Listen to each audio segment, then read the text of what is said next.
saa'ilku wuxuu leeyahay in calanka Soomaaliya ama calamada kale marka loo istaago oo loo hogto diintu maxay ka qabtaa? waxaan filayaa masalada calanka iyo istaagiisa ama waxa loo yaqaano salaanta calanka ama markii hees calan la qaadayo la istaago oo mas'alo aan xamayn Soomaaliyana gaar kuma aha dunidii muslimka ee dowladaheedu ay dhiseen gumaystihii reer galbeedku qaybay masalada calanka ku soo dareen oy kaga tageen weeye. marka haddaba intaanan masalada aniga say ila tahay dhihin dhowr masalo oo la xiriira aan wax ka tilmaamo. masaladani masalo keliya oo ama keligeeda oo basiito oo fudud maaha. waa mas'alo waxaa noo loo yaqaanaa fiqiga murakaba ah oo dhowr mas'alo isguda gashay wey. masalada waa masalada calanka iyo astaan inuu noqdo, inuu calanku kor u taagan yahay, inay noqoto astaan muujinaysa xoog iyo awood iyo jiritaan, in calankii dhaco oo hoos u foorarsado ama dhulka lagu tuurana in la jabay oo la tabar beelay oo la isdullaystay ay tilmaamayso. intaa mas'alada ahi waa masalo sharciga ku sugan. nabigana calaih salatu wasalaam waxaa ka sugan markuu ciidamada dirayo astaan calan iyo mara ay eegtaan buu u samayn jiray oo midabo kala duwana. aimada xadiidkuna kutubtoodu bacdu itikhaadi alalwiyati iyo itikhaadi alraayaati iyo raaya iyo liwaa iyo calam iyo isku wada midun weeye.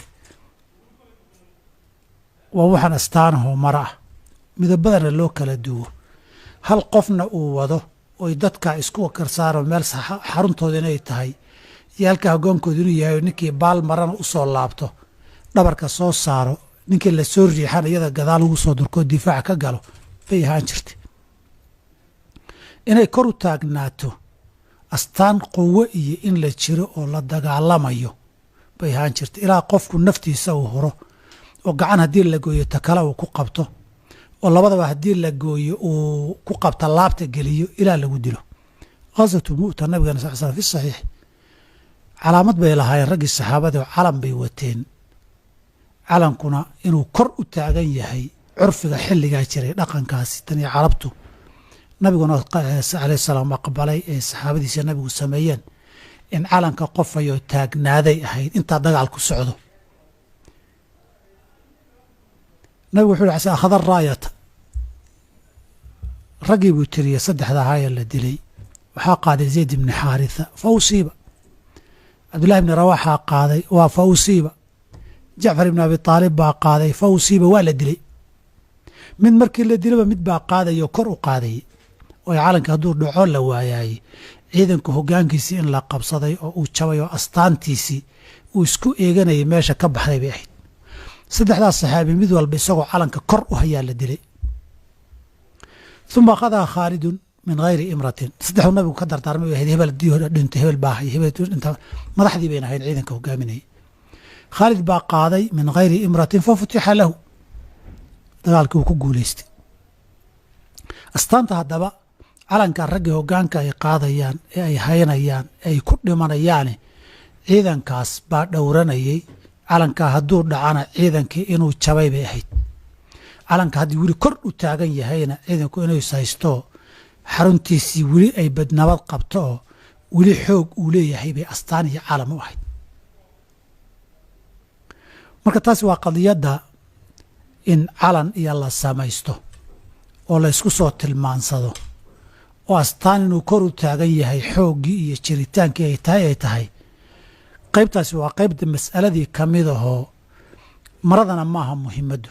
maradan calankee la baabinayo in maradaa loo dhimanayo oo la difaacayo ma ahayn, ee macnahay xambaarsan tahay ee astaanta ah ee hoggaankii ah ee fiirsigii ah ee weli inaan xoog leenahay ee niyad dhiskii ciidanka ah bay ahayd. waxay qiimo ku lahaydee marka dagaalka laga soo noqdo ama guryaha la yimaado maynan taagnaan jireen, meel baa la iska dhigi jiray haddii la rabo. marka astaan saasa inay muujiso oo kor ahaanshaheedii iyo kor u qaadisteedii iyo ilaalinteedii iyo ay noqoto asalka. wixii la leexleexiye lagu dardara waa mas'alo kale. inta aan kaga baxo waa masalo fiqi oo jirto oo sunnadii nabiga calaih salaam ku sugan. masale labaad oo tilmaamayo hadda lagu soo daray oon wakhtigaa jiri jirinna masala sharcigu diiday ma aha. masalada waddanka jacaylkiisa ah oo wax fitri oo dadka ilaahay ku abuuray inay meeshay deganaayeen iyo deegaankoodii iyo meeshay ku soo koreen iyo dalkoodii iyo ay u nasab sheeganayeen ay jeclaadaan. saxaabadu markay hijroodeen saxiix albukhaari iyo hayrkiiba waxay aad ugu hiloobi jireen qaarkood maka.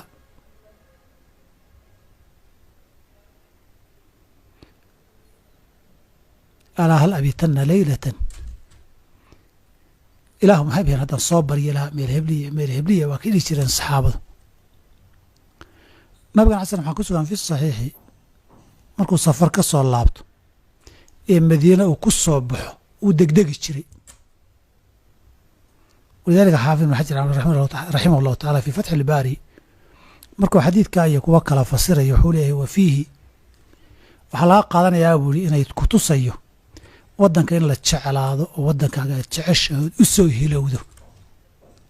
manaa wax sharci kugu dhiirigelinayo jeclo oo u soo hilow meel heble ma aha, laakiin waa fitra iyo abuur dadka ilaahay meel inuu meel ka jeclaado oo meeshuu sheeganayo iyo meesha uu ku soo koray ay kala qiimo badnaato u hiloobaayey. wax sharciguna ogolaaday weeye. fitrada iyo tabiiciga dadkana kamid xaaraama ma aha. marka qofku waddankiisa inuu jeclaado, jacaylkuna wax kastoo jeclaataba dee ama ilmo jeclow ama xaas jeclow ama waddan jeclow xuduuddii sharciga ee rabbi inaadan ka gudbin. hadduu waddanku waddan muslim yahayna dee waddanka muslimka in la jeclaadaayey dee nafba ha loo huraaba la yidhi dhiig ha loo daadiyo ciddii wax yeelaysa ka difaaciddiisa ee waddan muslim ka saaraysa. tana masalada labaad in jeclaa marka hore inaan baraarujiyo. masalada saddexaadee ku lamaan ilaa masalada waa murakabaan nidhi oo masale isa saaran weeye. masalada ku lamaan ee kale waxaa weeye masalada weynaynta. masalada in loo istaago ama la aamuso waa masala min baabi tacdiim ah, weynayn. masaa'ilka weynayntu iyo tacdiimintu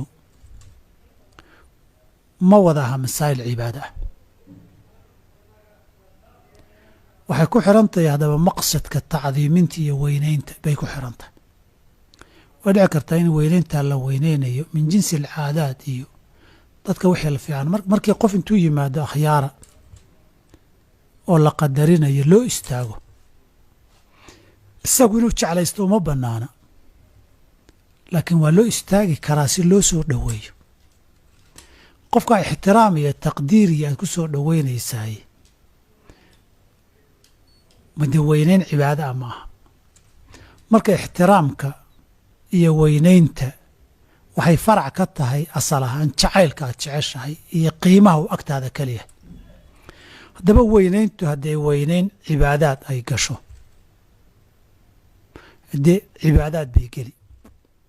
hadday weynayn aan cibaadaad ahayn oo mararka qaarkood calaamaad walaa walbaraa kula gashana hadba nooca walaa walbaraaga xukunkiisii uu lahaabay qaadan ee khaldan, sidii tii qabaa'ilka iyo qoysaska iyo magaalooyinka iyo kooxaha iyo kaleetay noqon.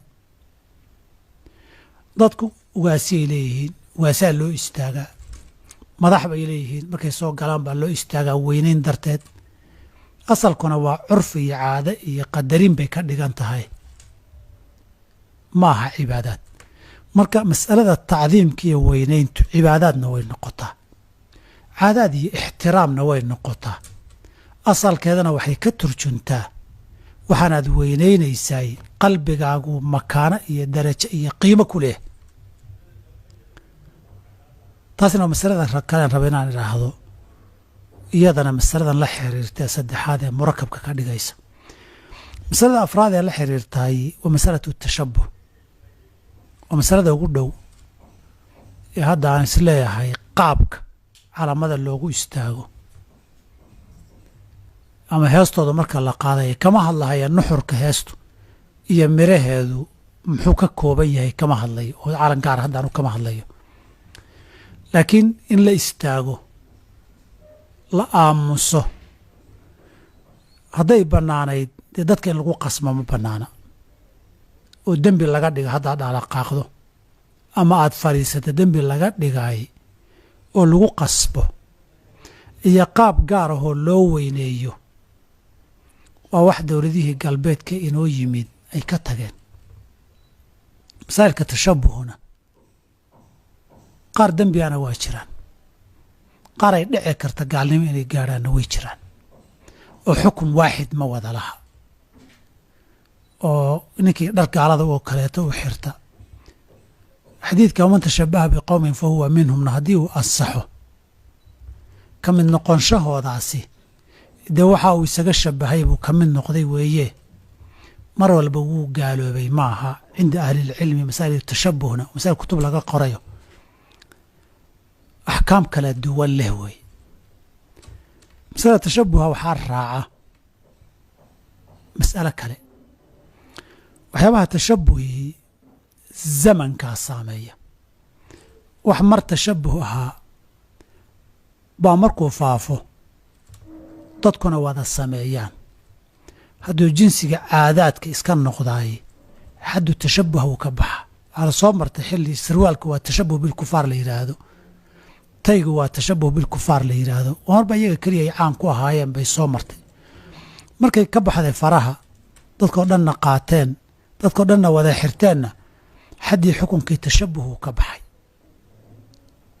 oo tashabbuh waad isu ekaysiisay waa wax iyaga u gaaraad xiratay wax dadku wada xirto oo u siman carabtuba markii nabig alay slam iyo saxaabadu iyo nimankii qoraysh ahaa ee gaalada ahaaba qamiis waa la wada xiran jiray cimaamad waa la wada xiran jiray wax isku midaa la sameeyey ama isku midaa la xirtay hadiya ka hor tashabbuh maaha zamanku wax waqti tashabbuha waqtina aan ahayn baa jira sida makaanka iyo goobta la joogo wax goobaha qaarkood tashabbuha gooban aan tashabbuh ahayn baa jira wax noocyo badan oo noocyo qaybo ka mida tashabbuhtay qaybna aan ahayn baa jirta marka mas'alada oo mas'alo baadhid laga hadli karo wax laga dhihi karo markii hore hadduu tashabbuh ahayd markan dambe ee dadkii oo dhan wada sameeyey asalkeedu meeluna ka soo jeedina la halmaamay weliba tashabbuhii bay baaqi ku noqon oo axkaamtiisii kala duwaneed mid ay qaadataba mise way ka bixi waa masale iska ijtihaadiyaho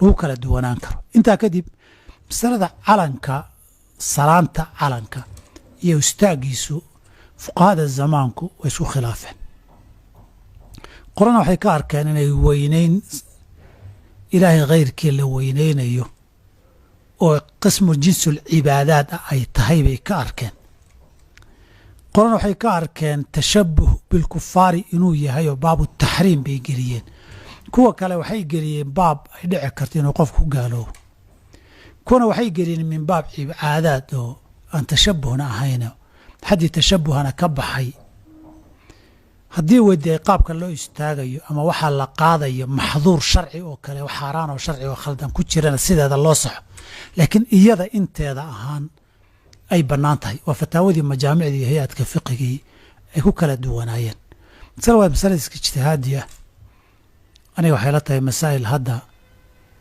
laga yaaba dee goobaha iyo xilliyada kala duwan ay ku soo beeganto ama shakhsiyaadku qaabkay u dhaqmayaan oo kaleeto inay kala yeelato axkaam kala duwan intaasaan kaga baxaya masaladaasina iyadaana ugu dambaysa xalqadeeni 65aad intaan xalqadda xigtay 66 isugu imanayno waxaan kaga tagayaa nabadgelyo wasalaamu calaykum waraxmat ullaahi wabarakaatu